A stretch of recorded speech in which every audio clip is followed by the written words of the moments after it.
kemarin sudah sidang. Hak yang diberikan adalah mengajukan bukti dari pihak termohon, dan kemarin itu seingat saya ada saksi 3, ada ahli ya yang mengajukan, dan juga ada beberapa bukti dalam proses hukum tersebut. Saya biar saya tidak salah.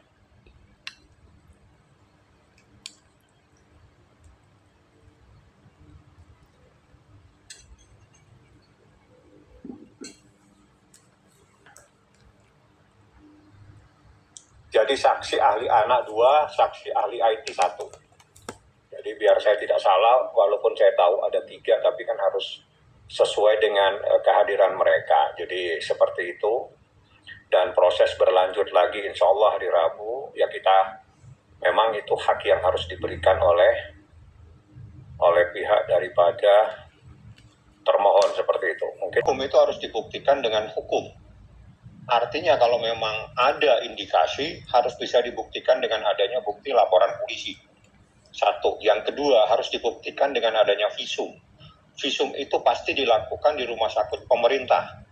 Biasanya itu visum itu dilakukan di rumah sakit Pertamina, atau tidak yang terdekat itu rumah sakit Polri Kramat Jati.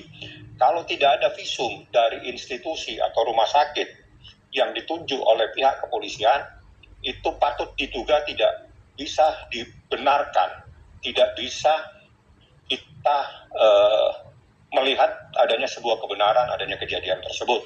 Karena saya tidak tahu siapa dia juga sebagai apa, dan dia juga mewakili siapa. Kalau bukan atas nama rumah sakit yang ditunjuk oleh kepolisian, maka saya mengesampingkan, saya anggap semua yang disampaikan tidak mempunyai kekuatan hukum kebenaran, tidak mempunyai kebenaran. Seperti itu. Tapi Baim sendiri ini nggak sih Bang? Sebenarnya memang ada nggak sih? Nggak mungkin ada. Makanya saya bilang kalau memang ada, buktikan dengan laporan polisi. Ini kan negara hukum. Kalau nggak ada kan, ya kalau menghadirkan orang-orang yang kita tidak tahu, bagaimana kita bisa percaya dengan kebenaran itu? 1, tidak ada bukti, ada laporan polisi. Kalau ada bukti laporan polisi dan juga ada bukti visum, bisa kita percaya. Tapi kalau tidak, kan tidak bisa saya mempercayainya. Tidak mungkin ada kejadian tersebut. Karena ini sudah diceritakan kepada saya. Jadi itu tidak mungkin dan tidak seperti itu. Nah, kalau cuma sekedar cerita saja, dia tidak melihat sesuatu, dia adalah bukan dokter yang ditunjuk oleh kepolisian untuk melakukan visum atau melakukan pemeriksaan, kita tidak bisa membenarkan. Beda dengan kasus lain. Kalau kasus-kasus terkait dengan hal tersebut, yang bisa dipercaya adalah dokter yang melakukan visum. Apabila tidak ada dokter yang melakukan visum dari rumah sakit Polri Kramat Jati, maka kita harus kesampingkan, kita anggap itu tidak benar. Itu aturan, ini negara hukum, bukan negara sesuka hatinya sendiri. Seperti itu. Bang, tapi kan bisa dikatakan nih, karena kemarin sendiri kan ada yang menyampaikan memang ada video di mana di CCTV itu terlihat jelas Baim sedang mendorong Paula sendiri. Nah, mungkin ada nggak sih hal-hal tersebut disampaikan Baim, atau mungkin klarifikasi Baim terhadap hal itu, Bang? Nggak ada kejadian apa-apa.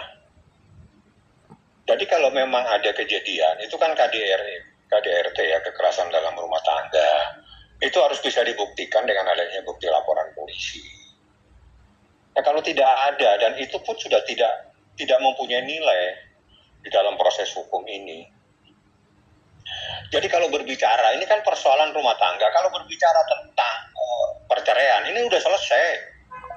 Artinya tinggal bukti-bukti yang kita ajukan sudah selesai. Artinya di antara mereka sudah tidak bisa dipertahankan kembali, tidak bisa diutuhkan kembali rumah tangganya seperti itu. Adanya dari pihak Paula akhirnya membuat visum gimana Bang? Ya silakan. lebih bagus daripada membawa orang-orang yang tidak ngerti hukum. Jadi gini, jadi beda ya. Jadi kasus perdata dengan kasus KDRT. KDRT itu adalah kasus yang diatur dalam undang-undang kekerasan dalam rumah tangga. Rujukannya itu adalah laporan polisi, rujukannya itu adalah visum. Nah, sekarang kita kembali nih. Saya terpaksa harus memberikan lagi kuliah pagi pada hari ini. Untuk mendapatkan visum harus adalah laporan polisi. Tidak mungkin bisa dapat visum di kantor polisi atau di rumah sakit kalau tidak ada rujukan dari kepolisian. Jadi, karena tidak pernah ada laporan polisi, maka tidak pernah ada visum. Kalau tidak ada visum, maka patut diduga tidak benar adanya KDRT tersebut. Ya, setiap persoalan kekerasan dalam rumah tangga, baik itu kekerasan fisik maupun psikis, itu rujukannya itu harus ada laporan polisi. Setelah membuat laporan polisi, polisi mungkin 1 atau 2 orang akan memberikan rekomendasi untuk dilakukan visum di rumah sakit yang menjadi rujukan kepolisian, biasanya di rumah sakit Polri atau rumah sakit Pertamina. Yang saya tahu lebih banyak di rumah sakit Polri. Nah, barulah bisa dilakukan visum. Nah, kalau laporan polisinya tidak ada, tidak bisa ditunjukkan kepada teman-teman media, otomatis tidak pernah ada visum. Kalau tidak ada visum, otomatis tidak pernah ada kejadian kekerasan dalam rumah tangga, apalagi penganiayaan secara fisik. Seperti itu. Artinya pihak BAIM membantah Laporan polisi kembali aturan main itu harus aturan hukumnya ini kita harus tegakkan. Ini negara hukum. Kalau memang ada kekerasan dalam rumah tangga, itu bisa dibuktikan dengan adanya laporan polisi. Laporan polisi biasanya begitu kita lapor, diberikan rekomendasi oleh penyidik yang pada saat itu menerima laporan untuk melakukan visum. Visumnya itu adalah visum di rumah sakit Polri atau rumah sakit yang ditunjuk oleh penyidik yang terdekat dari kepolisian. Barulah keluar visum. Di visum itulah nanti akan muncul adanya sebuah lebam, apa, dan sebagainya. Kalau tidak ada semua itu, bagaimana saya bisa membenarkan ataupun saya bisa membantah? Kalau saya membantah itu berarti ada misalnya, ini lupa ada laporan kodak, saya bantah itu laporannya karena itu laporan tidak benar. Yang benar begini-begini. Laporannya tidak ada, otomatis tidak ada visum. Otomatis saya tidak perlu membantah karena kejadian itu tidak pernah ada. Seperti itu. Masuk kepada urusan pribadi mereka ya. Saya pikir itu urusan mereka, urusan saya, urusan hukum. Apakah dia baik-baik saja atau bagaimana, tidak mungkin saya mencampuri. Yang jelas proses hukum berjalan. BAIM sampai detik kemarin tidak pernah memerintahkan kepada saya untuk mencabut permohonan ikrar talaknya. Artinya, gugatan perkara cerai yang lebih gampang ya, daripada saya pakai bahasanya hukum. Itu gugatan cerai yang diajukan BAIM Wong atau Muhammad Ibrahim tetap berjalan seperti apa yang dia inginkan, dengan dugaan adanya perselingkuhan. Nah, perselingkuhan ini harus kembali ke persoalan hukum Islam, syariat Islam. Syariat Islam itu secara ketat menyatakan seorang istri tidak boleh berduaan dengan laki-laki yang bukan muhrimnya. Titik. Tidak ada koma syariat Islam. Artinya apabila patut diduga ada seseorang wanita berduaan dengan laki-laki yang bukan muhrimnya, itu adalah melanggar syariat Islam. Itu adalah bentuk, salah satunya adalah bentuk perselingkuhan. Nah, itulah yang menjadi dalil Muhammad Ibrahim atau BAIM Wong. Jadi diduga ada perselingkuhan, patut diduga ada seorang laki-laki yang bukan muhrimnya duduk berduaan berjam-jam sampai tengah malam di saat dia ada di luar negeri. Itu bukti yang saya sampaikan di persidangan seperti itu. Oke Bang, artinya kalau memang sudah selesai, kenapa mesti harus banyak permasalahan baru lagi sih Bang gitu loh? Kalau memang kan ibarat kata mau cerai ya cerai aja gitu loh. Nah ya itu harusnya, nggak usah ribet-ribet. Yang bikin ribet kan bukan kita, bukan saya. Saya kan mengajukan permohonan, ya udah. Kalau memang sudah tidak cocok rumah tangga tidak bisa dipaksa. Nah ini teman wartawan ini pintar sekali gitu loh. Dia paham kalau memang udah nggak cocok memang bisa dipertahankan. Tidak ada yang bisa memaksa seseorang rumah tangganya tetap harus berjalan. Kan seperti itu.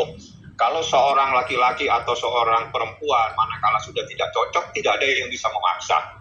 Perceraian itu adalah jalan terakhir yang harus dilakukan, dan itu pun harus berdasarkan putusan pengadilan. Bukti sudah ada, nggak usah membantah-bantah lagi karena buktinya ada, gitu loh. Saksinya ada yang melihat semua dan sebagainya. Jadi kembali, ini pengadilan agama, syariat yang diperlakukan adalah syariat Islam hukumnya. Di dalam syariat Islam, baik di dalam Al-Quran maupun hadis, itu tidak dibenarkan seseorang yang bukan muhrimnya berduaan dengan laki-laki yang bukan muhrimnya. Artinya itu sudah melanggar daripada syariat Islam. Itu bagian dari persoalan perselingkuhan seperti itu. Anak-anak kan